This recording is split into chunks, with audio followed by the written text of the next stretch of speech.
সোহাগে আদরে বাঁধা পড়ে আমি ভালোবেসে যাই। স্মৃতির সাগরে ডুবে গিয়ে আমি ভালোবেসে যাই।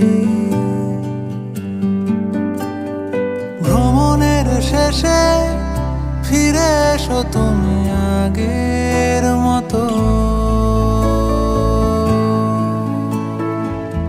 কেউ বসে আছে তোমার অপেক্ষা।